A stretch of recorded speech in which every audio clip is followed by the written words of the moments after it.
ভালোবাসার মানুষটিকে আপন করে নিতে হাজার কিলোমিটার পথ পাড়ি, কিন্তু প্রেমিকার বয়স 18 বছরের কম হওয়ায় তাকে বিয়ে না করেই ফিরতে হলো সুদূর চীন থেকে বাংলাদেশে আসা লিওন নামের এই প্রেমিক যুবককে।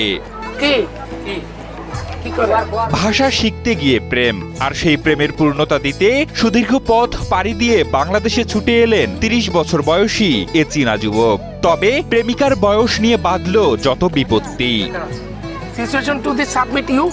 তবে ফিরে যাওয়ার আগে ওই চীনা যুবক স্থানীয়দের জানান তুবার বয়স কম হওয়ায় এখন সে ফিরে যাচ্ছে, তবে তার জন্য অপেক্ষা করবে সে। 2 বছর পরে আবারও বাংলাদেশে আসবেন বলে জানান লিওন নামের চীনা এই যুবক। প্রেমিক তুবা জানান ভাষা শেখার মোবাইল অ্যাপ হ্যালোটকে পরিচয় হয় তাদের। এরপর দুজনের মধ্যে তৈরি হয় ঘনিষ্ঠতা ও ভালোবাসার সম্পর্ক।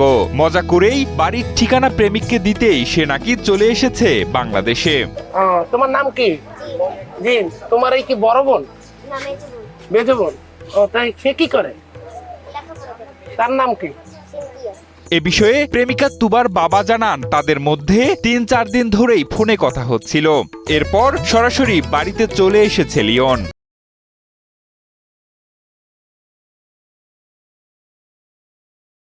আর মেয়ের সাথে বলে 3-4 দিনের সম্পর্ক ওই মোবাইলে। হ্যাঁ, এই সম্পর্কে চলে এসে 3-4 দিনের সম্পর্ক ফোনে। চাঞ্চল্যকর এই ঘটনাটি ঘটেছে পিরোজপুরের নাজিরপুর উপজেলার কলার দুয়ানিয়া ইউনিয়নে।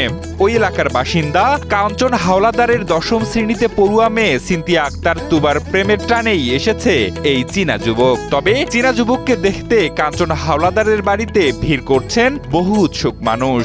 আপনি কি ইউপি সদস্য? মহিলা সদস্য, এই তো। চেয়ারম্যান কি জানে এই বিষয়টা? আমি এটা অবগত করছি কিনা জানি না। আপনি কিভাবে জানলেন? আমি এই এলাকায় সকালে আসছিলাম কালেকশনে, এই জন্য শুনছেন। এখন কি অবস্থা বলেন তো? তো দেখি সব মানুষজন আর কি। জানা গেছে 8 মে লিওন ঢাকায় আসেন।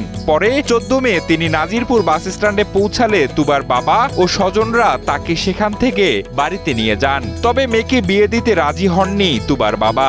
আপনার মেয়েকে বিয়ে করতে আসছে, তা এখন কি করবেন আপনি? মানে কোন পর্যায়ের লোক, বিধর্মী কি না ধর্মী, এটাও তো জানার বিষয় আছে আমার। আপনাদের তো ইচ্ছা নাই মেয়ে বিয়ে দেওয়ার?